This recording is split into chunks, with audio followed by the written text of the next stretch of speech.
पिछा सूफ़ी university जे lecturer Mahmud ॾेथो मथां शागिर्दनि जे वालिदेन पारां हिरासमेंट समेत संगीन नोए जा इल्ज़ाम। लेक्चरार महमूद ॾेथो सूफ़ी यूनिवर्सिटी जो माहौल ख़राब करण जो ज़िम्मेवार आहे। अल ॾिनो मलुखाणी मोहम्मद ॾेथो जो हिरासमेंट सबबि मुंहिंजे पुटु सफ़ीर मलुखाणी ख़ुदकुशीअ जी कोशिश कई। महमूद ॾेथो मथां अॻु में बि केतिरा ई इल्ज़ाम आहिनि जंहिंजी यूनिवर्सिटी बदनामीअ जो सबबु बणिजी रही आहे। मुंहिंजे पुटु मथां जिन्सी ज़्यादती जो कूड़ो इल्ज़ाम लॻाए उनजे कैरियर खे तबाह करण जी कोशिश कई वई आहे।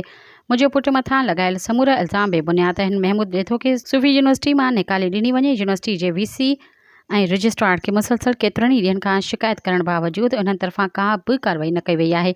आला सतह ते कमेटी जोड़े इंक्वायरी कराए बिछा सूफ़ी यूनिवर्सिटी खे बदनाम करण खां बचायो वञे। ख़ुदकुशी जी कोशिश कंदड़ सूफ़ी यूनिवर्सिटी जे शागिर्द सफ़ीर मलुखाणी वालिद अल ॾिनो मलुखाणी पारां प्रेस कॉन्फ्रेंस दौरान संगीन इल्ज़ाम। सब्सक्राइब कयो अवामी न्यूज़ HD खे ऐं ताज़ा तरीन ख़बरुनि लाइ ॾिसंदा रहो अवामी न्यूज़ HD।